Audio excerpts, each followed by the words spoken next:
नमस्कार दोस्तों, मैं आकाश त्रिपाठी फिर लाया हूं कि आपके लिए कुछ जानकारियां।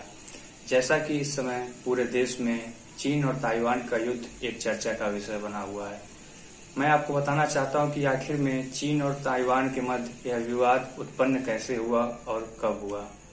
लगभग आज से कुछ 100 साल पहले 1894 या 95 ईस्वी में जापान उस समय बहुत मजबूत देश हुआ करता था। उसने चीन पर आक्रमण करके उसके कुछ भाग, जैसे कोरिया भी उस समय चाइना का ही भाग हुआ करता था, कोरिया, ताइवान और कुछ समुद्री तटों पे कब्जा कर लिया था।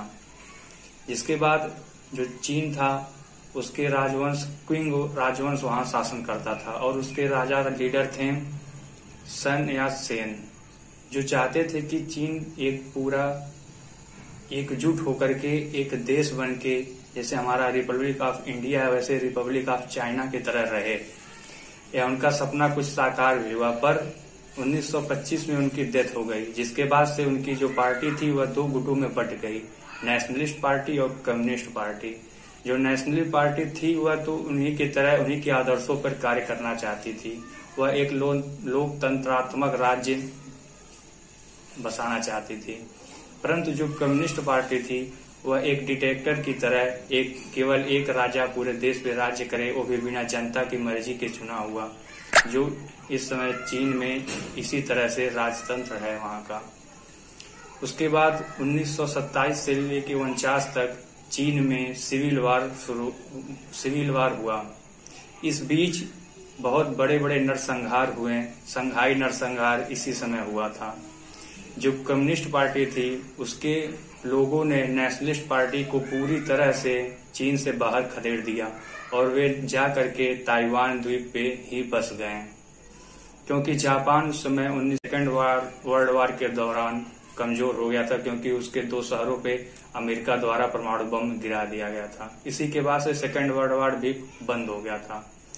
अब जो नेशनलिस्ट पार्टी थी जो जा करके ताइवान में बसी थी, वह पूरे चाइना को अपना मतलब मानती थी, और जो चाइना था वह भी मानता था कि ताइवान भी उसी का है, परंतु दोनों अपना अलग अलग राज करने लगे।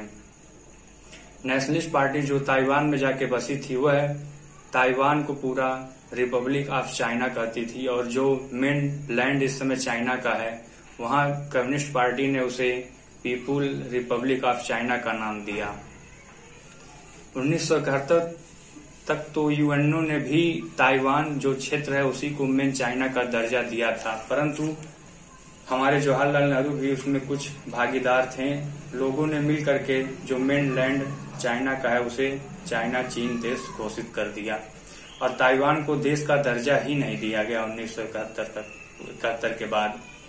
फिर धीरे धीरे करके जब ताइवान छोटा देश था और वहां पे विकास बहुत अधिक हुआ, ये लोग विकसित हो गए और लगभग तो ताइवान टेक्नोलॉजी के मामले में बहुत आगे निकल गया।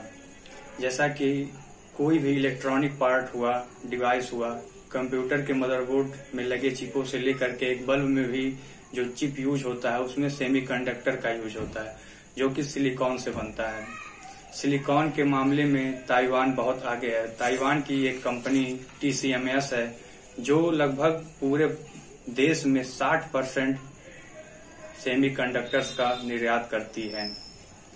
अमेरिका सॉफ्टवेयर के काम में बहुत आगे है। आपको पता होना चाहिए कि लगभग सभी कंपनियों का हेड ऑफिस अमेरिका में ही है। अमेरिका में सिलिकॉन वैली नामक एक शहर भी है जहां लगभग सभी हेड ऑफिस बने हुए हैं, गूगल, माइक्रोसॉफ्ट, टेस्ला आदि के। इसलिए अमेरिका क्या लगभग सभी देश चाहते हैं कि ताइवान को चीन अपने में शामिल ना कर पाए और वह एक देश बना रहे। इसीलिए ताइवान को बचाने के लिए अमेरिका के साथ कई देश भी खड़े हैं।